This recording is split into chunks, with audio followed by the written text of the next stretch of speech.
Hi friends, ಇವತ್ತು ಆಲೂ stuffing ಇಲ್ಲದೇ ಪರೋಟ ಹೇಗೆ ಮಾಡೋದು ಅಂತ ನೋಡೋಣ. ತುಂಬಾ ಚೆನ್ನಾಗಿರುತ್ತೆ.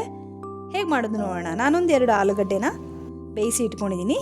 ಒಂದು ಪ್ಯಾನ್ಗೆ ಒಂದು 2 ಸ್ಪೂನಷ್ಟು ಆಯಿಲ್ ಹಾಕಿ ಅದಕ್ಕೆ ಒಂದು ಅರ್ಧ ಸ್ಪೂನಷ್ಟು ಜೀರಿಗೆ, ಒಂದು 10ರಿಂದ 12 ಬೆಳ್ಳುಳ್ಳಿ, ಒಂದು 2 ಪೀಸು ಶುಂಠಿನ ಹಾಕಿದ್ದೀನಿ. ಜೊತೆಗೆ ಹಾಗೆ ಒಂದು ಈರುಳ್ಳಿ, ಹಾಗೆ ಒಂದು ಗ್ರೀನ್ ಚಿಲ್ಲಿ ಹಾಕಿದ್ದೀನಿ. ನಿಮಗೆ ಎಷ್ಟು ಬೇಕೋ ಹಸಿಮೆಣಸನ್ನ ಜಾಸ್ತಿ ಬೇಕಾದರೂ ಹಾಕ್ಕೋಬೋದು. ಅದನ್ನು ಚೆನ್ನಾಗಿ ಫ್ರೈ ಮಾಡ್ಕೊಳ್ಳಿ. ಇದು ಫ್ರೈ ಆದಮೇಲೆ ಇದಕ್ಕೆ 1/4 ಸ್ಪೂನ್ ಅರಿಶಿನ ಪುಡಿ, ಅರ್ಧ ಸ್ಪೂನ್ ಪೆಪ್ಪರ್ ಪೌಡರು, ಹಾಗೆ 1 spoon garam masala, 1 spoon chilli powder, ಹಾಗೆ ಅರ್ಧ ಸ್ಪೂನು ಆರಿಗ್ಯಾನೋನ ಹಾಕಿ ಅದ್ರ ಜೊತೆಗೆ ಫ್ರೈ ಮಾಡ್ಕೊಳ್ಳಿ. ಇದನ್ನು ನೀವು ಲೋ ಫ್ಲೇಮಲ್ಲೇ ಫ್ರೈ ಮಾಡ್ಕೋಬೇಕು. ಇದಕ್ಕೆ ನಾನು ಒಂದು ಸ್ವಲ್ಪ ಕೊತ್ತಂಬರಿ ಸೊಪ್ಪನ್ನು ಸೇರಿಸ್ಕೊತಾ ಇದ್ದೀನಿ. ಅದನ್ನು ಕೂಡ ಲೈಟಾಗಿ ಫ್ರೈ ಮಾಡ್ಕೊಳ್ಳಿ.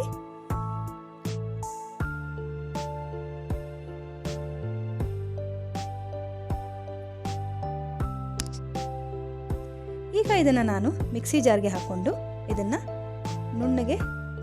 ನುಣ್ಣಗಾಗಿ ನೀವು ರುಬ್ಕೋಬೇಕು. ಹಾಗೆ ನಾನು ಆಲೂಗಡ್ಡೆನ 2 ಬೇಯಿಸ್ಕೊಂಡಿದ್ದೀನಿ, ಅದನ್ನು ತುರ್ಕೋತಾ ಇದ್ದೀನಿ. ಈ ಥರ ತುರ್ಕೊಳೋದ್ರಿಂದ ನಿಮಗೆ ಆಲೂಗಡ್ಡೆನ ಸ್ಮ್ಯಾಶ್ ಮಾಡಿದಾಗ ಗಂಟುಗಳಾಗುತ್ತಲ್ಲ, ಆ ಥರ ಇದರಲ್ಲಿ ಏನೂ ಆಗಲ್ಲ. ಈಗ ಅದಕ್ಕೆ ನಾನು 2 ಕಪ್ಪು ಗೋಧಿ ಹಿಟ್ಟನ್ನು ಸೇರಿಸ್ಕೊಂಡು ಎಷ್ಟು ರುಚಿಗೆ ಬೇಕೋ ಅಷ್ಟು ಸಾಲ್ಟನ್ನು ಸೇರಿಸ್ಕೊಂಡಿದ್ದೀನಿ. ಅದ್ರ ಜೊತೆಗೆ ರುಬ್ಬಿರೋ ಮಸಾಲವನ್ನು ಹಾಕೋತಾ ಇದ್ದೀನಿ. ಹಾಗೆ ಒಂದು ಅರ್ಧ ಕಪ್ಪಷ್ಟು ಮೊಸರನ್ನ ಸೇರಿಸ್ಕೊಂಡು ಇದರಲ್ಲೇ ಕಲಿಸ್ಬೇಕು. ನೀವು ಇಷ್ಟಕ್ಕೆ ನಿಮಗೆ ಸಾಕಾಗತ್ತೆ. ಇಲ್ಲ ಸ್ವಲ್ಪ ನೀರು ಬೇಕಂದರೆ ಒಂದು ಸ್ವಲ್ಪ ನೀರನ್ನು ನೀವು ಆ್ಯಡ್ ಮಾಡ್ಕೋಬೋದು.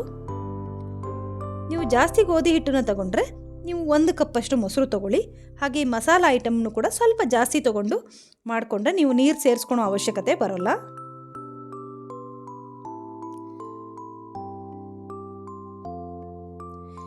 ಫ್ರೆಂಡ್ಸ್, ಇದನ್ನು ನಾವು ಆಲೂಗಡ್ಡೆನ ಒಳಗಡೆ ಸ್ಟಫ್ ಮಾಡಿ ಮಾಡ್ತೀವಲ್ಲ, ಅದೇ ಥರ ಇದನ್ನು ಒಳಗಡೆ ಸ್ಟಫ್ ಮಾಡಲ್ಲ, ಡೈರೆಕ್ಟಾಗಿ ಆಲೂಗಡ್ಡೆ ಹಾಕಿ ಮಾಡ್ತಾ ಇದ್ದೀವಿ. ಹೀಗೆ ಮಾಡೋದ್ರಿಂದ ಪರೋಟ ತುಂಬ ಸಾಫ್ಟಾಗಿ ಬರುತ್ತೆ. ನೀವು ಆಲೂ ಸೇರಿಸೋದ್ರಿಂದ ತುಂಬಾ ಸಾಫ್ಟ್ ಅಂತ ಅನಿಸುತ್ತೆ. ಇದಕ್ಕೆ ನಾನು ಒಂಚೂರು ಎಣ್ಣೆ ಸೇರಿಸ್ಕೊಂಡು ಮತ್ತೆ ಕಲಿಸ್ಕೊತಾ ಇದ್ದೀನಿ.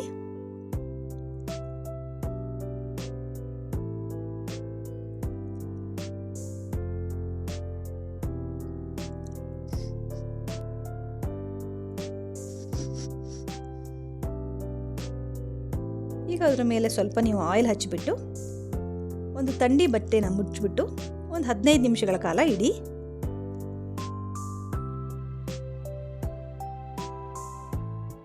ನೋಡಿ, ಈಗ ಒಂದು 15 ಮಿನಿಟ್ಸ್ ಆಗಿದೆ. ತುಂಬಾ ಸಾಫ್ಟಾಗಿ ಬಂದಿರುತ್ತೆ ಹಿಟ್ಟು ಕೂಡ. ಇದರಲ್ಲಿ ಪರೋಟ ಮಾಡೋದ್ರಿಂದ ಪರೋಟ ತುಂಬ ಸಾಫ್ಟಾಗಿ, ನೀವು ಬೇಕಾದರೆ ಬೆಳಗ್ಗೆ ಮಾಡಿಬಿಟ್ಟು ಲಂಚ್ ಬಾಕ್ಸಿಗೆ ಹಾಕಿ ಕಳಿಸಿದ್ರೆ ಮಧ್ಯಾಹ್ನ ಕೂಡ ಅದೇ ಥರನೇ ಸಾಫ್ಟಾಗೇ ಇರುತ್ತೆ.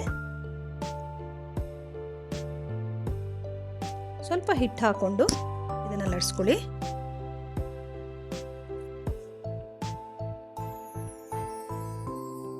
ಇದಕ್ಕೆ ಇದನ್ನು ನೀವೇನು ಮಾಡಬೇಕು, ಸ್ವಲ್ಪ ಹಿಟ್ಟು ಹಾಕ್ಕೊಂಡು ಈ ಥರ ಫೋಲ್ಡ್ ಮಾಡ್ಕೋಬೇಕು, 4 ಫೋಲ್ಡು. ಸ್ವಲ್ಪ ಇದಕ್ಕೆ ನೀವು ಎಳ್ಳನ್ನು ಹಾಕ್ಕೊಂಡ್ರೆ ಚೆನ್ನಾಗಿರುತ್ತೆ, ನೋಡೋಕ್ಕೂ ಚೆನ್ನಾಗಿ ಕಾಣುತ್ತೆ ಅಂತ ನಾನು ಸ್ವಲ್ಪ ಕೊತ್ತಂಬರಿ ಸೊಪ್ಪನ್ನು ಹಾಕೋತಾ ಇದ್ದೀನಿ.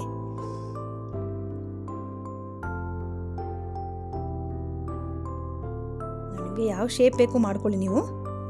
ಇದಕ್ಕೆ ಸ್ವಲ್ಪ ತುಪ್ಪ ಹಾಕಿಬಿಟ್ಟು ಅದರಲ್ಲಿ ಬೇಯಿಸ್ಕೊಳ್ಳಿ. ತುಂಬಾ ಚೆನ್ನಾಗಿ ಬರುತ್ತೆ. ಆ್ಯಕ್ಚುಲಿ ಬೇಯಿಸಿದ್ರೆ ತುಂಬ ಊದು ಬರುತ್ತೆ, ತುಂಬ ಚೆನ್ನಾಗಿ ಅನಿಸುತ್ತೆ. ಇದನ್ನು ನೀವು ಬಾಕ್ಸಿಗೆ ಹಾಕೋಕ್ಕಂತೂ ಪರ್ಫೆಕ್ಟ್. ಇದು ಲಂಚ್ ಬಾಕ್ಸ್ಗೆ.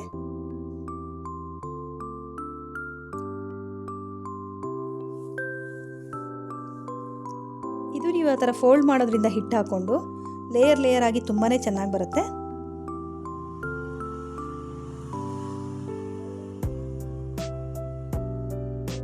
ನೋಡಿ, ಪರೋಟ ರೆಡಿ ಆಯಿತು.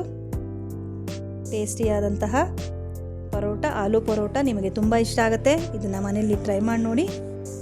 ಫ್ರೆಂಡ್ಸ್, ಈ ನನ್ನ ರೆಸಿಪಿ ನಿಮಗೆ ಇಷ್ಟ ಆದರೆ ನನ್ನ ಈ ರೆಸಿಪಿನ ಲೈಕ್ ಮಾಡಿ, ಹಾಗೆ ನಿಮ್ಮ ಫ್ರೆಂಡ್ಸ್ಗಳಿಗೂ ಶೇರ್ ಮಾಡಿ. ನನ್ನ ಚಾನಲ್ನ ಸಬ್ಸ್ಕ್ರೈಬ್ ಮಾಡ್ಕೊಂಡಿಲ್ಲ ಅಂದರೆ ನನ್ನ ಚಾನಲ್ನ ಸಬ್ಸ್ಕ್ರೈಬ್ ಮಾಡ್ಕೊಳ್ಳಿ. ಹೀಗೆ ಸಿಂಪಲ್ ರೆಸಿಪಿಯಿಂದ ಮತ್ತೆ ಬರ್ತಿರ್ತೀನಿ. Thanks for watching.